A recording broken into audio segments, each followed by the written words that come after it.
welcome to How I Live Now. My name's Tanya and we're going to talk about how to live with cancer and chemotherapy. So today we're going to be talking about chemo rash and specifically answering some questions from Dawn in the Facebook cancer support group amongst others, but we're going to talk about how we deal with all of the different skin conditions that arrive when you're on chemotherapy, the things that we fondly call chemo rash. So I'm going to start with the most highly medicated form of cream at the moment, which is Enopen. Now this is available from your doctor if you are in the UK on the NHS via prescription. It comes in two lovely delectable sizes, the big full body tube and then the lovely handbag or purse size for when you're out and about. So this cream is very thick, so gosh, and very hard to get out of the tub. So it's quite thick and it goes on nice and thick, and it would take a good minute or two for this to actually sink into the skin because this is quite a thick, heavily medicated cream. It's paraffin based, so the thing with this is the more you layer it up, the thicker and kind of gloopier it gets on the skin. So good idea to make sure that you are, rinsing it off quite regularly and starting again so that you're relayering rather than just keep on adding layer on layer with this stuff because it's paraffin based. But this is good. It will instantly kind of calm your skin down. If you've got very dry, flaky skin, it's going to immediately address that. What I would say though is that whilst this is great initially, it's not something that you're going to necessarily use all the way through your cycle. So for those of you who are not on chemotherapy, maybe you're a family friend or a relative, and you haven't maybe had this conversation with the person who's having the chemotherapy, our skin changes as we go through the cycle. So at different stages in the cycle, we're going to need different types of product that will help in different ways. So I'm going to take you through some of the products that I use and why I use them at different stages. Everybody is different, we all have different skin types, we all have different responses to chemotherapy. This is just what works for me, okay? So one of the main products that I use is the Aveeno range. So there's lots and lots of different products in the Aveeno range. I'm going to tell you about the ones I don't use first of all, because for various different reasons. So we've got the Aveeno Skin Relief Lotion. Now this has got shea butter in it. It's very thick. You'll see this here. It's very thick, very gloopy. Now the whole thing with Aveeno is that it has some kind of wheat-based thing that's supposed to be really good for you. Some kind of organic wheat thing that's supposed to be really good, and it's normally recommended by a lot of oncologists as well. So again, this goes on really well, but for me it's too thick and it's too gloopy. So I tend to not use the actual shea butter version. I do, however, use the Daily Moisturising Hand Cream, which has the clinically proven to moisturise dry hands for 24 hours. This is really good when the cuticles of the fingers begin to crack, which they do. This stuff is really good. Again, it's reasonably thick. It looks exactly the same as the other shea butter cream, but it goes in a lot quicker and it's not as greasy as the others. So it's really good if you use your hands a lot, or if you want to use your mobile phone a lot, or you're using gadgets or whatever. It's really good because it's not going to leave that oily residue. So I tend to have one of these in my bag at all times. The other great thing is the Daily Moisturising Wash. Now specifically I am using the yogurt body wash versus the normal regular body wash. This is actually really good for the face. To use this as a face wash as well as a body wash, it really helps to just kind of alleviate that dryness initially. And it's got a mild scent. It's apricot and honey. It's not too strong, I'll be honest with you, it's not a very strong scent, but it's really good in terms of the yogurt wash stuff is really nice. Then we also have the Daily Moisturising Creamy Oil. This is great for just if you're not going anywhere and you're just sitting in the house and you're feeling your skin is dry and flaking, slap some of this stuff on. It's really good. It's a little bit thicker than some of the other creams that we've shown you, and it takes a little bit longer for it to sink in, which is why I tend to not use this if I'm going out. Not the same as I would use the hand cream. You can see there the shininess of the oiliness, so it kind of stays for a little while.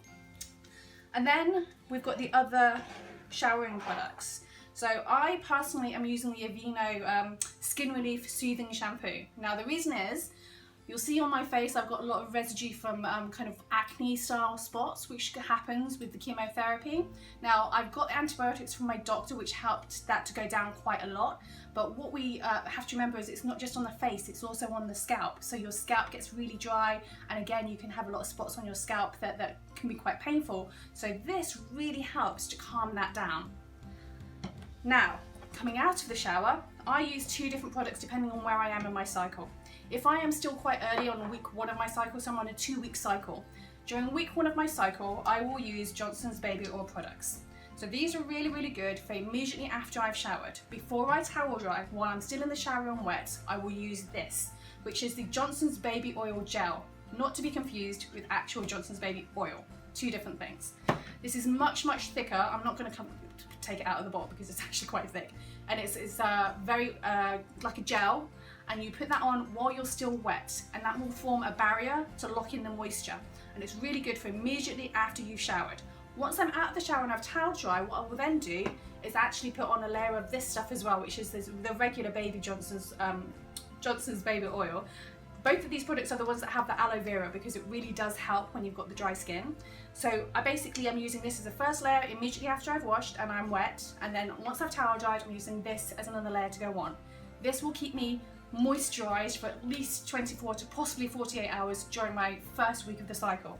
Now once I'm past the first week of the cycle, what I'll do is I'll switch onto the Aveeno product. Now this is the Daily Moisturising After Shower Mist, and I'll use this once I've towel dried. I'll step out of the shower and I'll spray this and then rub it in. This locks in moisture for about 48 hours, and I use it during the second week of the cycle because my skin is starting to recover and it can cope with some of the formulas and then the wheat and all the other various things that are in here. It can cope a lot better with that stuff, so it actually works better during the second week. If I've tried and use this during the first week, it's not really going to do much. Now the one thing I will say about Aveeno products, whilst I think they are great and they're really good, is that if you use them continuously every single day, your skin will start to feel very tacky when you're on chemotherapy because your skin is changing as you go through the cycle. So it's great to take a break from it, which is why I do the 1 week on, 1 week off process, because that way my skin gets the most out of the product. I will also say, very briefly, this is the Daily Moisturising Bath and Shower Oil from Aveeno. I don't use this stuff. This stuff is literally, it's like baby oil, but you're supposed to be using it to wash as a washing product. Basically, you use so much of the product, you get through it incredibly quick, and it's not really any better than using the actual Daily Moisturising Yogurt Body Wash. In fact, this actually lathers up really well for you, so whereas this doesn't really lather at all. And obviously, when you are kind of going through the process, having something that you can pour into a loaf and it lathers and it gives you a nice soap is really important. So I would always stick with the actual yogurt-based moisturising wash. So let's talk really briefly about some other products that have kind of been used at one point or another but aren't necessarily doing me any good right now.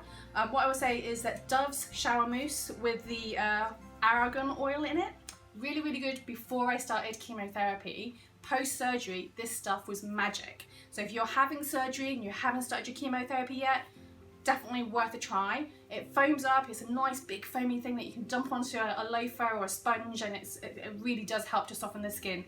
Really, really good, as I say, post-surgery, pre-chemo.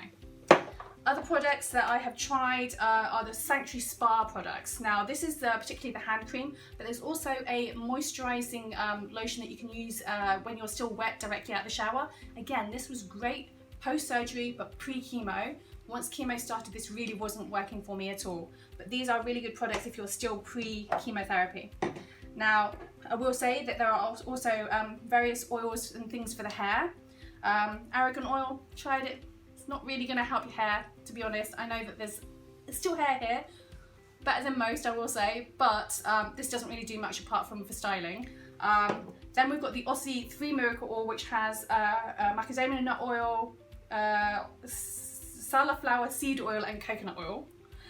Again, great for treatment of the hair in terms of styling, but doesn't necessarily do much for the actual scalp. So what I found actually is Johnson's Baby Hair Oil is really good. So this, put a little bit on your fingertips and actually rub into the scalp rather than the hair, and it's really good for the scalp. I'm definitely using this stuff. Another product that I've used in the past that a lot of people swear by is this stuff, which is the bio oil. I was using this post-surgery, pre-chemo. It's okay, I will say. You don't need a huge amount of it. Use it sparingly. It's supposed to help with scarring and what have you. To be honest, if you're about to go on to chemotherapy having just had a surgery, I'll tell you right now, this stuff ain't gonna happen. Scarring is gonna happen no matter what, and the chemotherapy slows down your healing process anyway, so for me, the bio oil just really doesn't do much. I'm sure other people will love it. Then we have Shea Life. Now I want to talk about Shea Life because this is on a lot of the cancer product websites, so Live Better With and various other websites like that. You'll find that this product is there. So I wanted to kind of talk about this product very briefly because, again, some people may not have come across it. So taking all the bits and bobs off, you can see that it's very hard. It's a solid block of shea butter. And in order to use it, we need to take a bit of it, put it into the palm of your hand. So there you've got the hard substance, and then we just need to keep on rubbing it until it becomes an oil. It doesn't take very long now, you can see a couple of seconds, and that's a lovely greasy oil. Now shea butter, from my perspective, I've tried it at various different stages.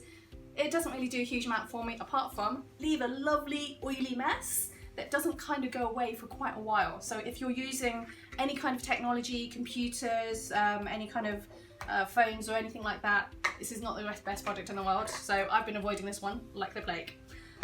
Oh, and there we go. That's the wet skin moisturiser I was talking about earlier from Spa Sanctuary. We can use that directly after the shower. Now, in terms of hair products, because when we do have hair left, we love to protect our hair. I personally am using Aussie products. Now, Aussie products have a lot more conditioning moisturiser in them than a lot of the other products. And they're a lot softer and gentler if you have any kind of hair colour left in your hair as well. So, one little trick here is the 3-minute Miracle conditioner, which I always use directly after I've used the shampoo.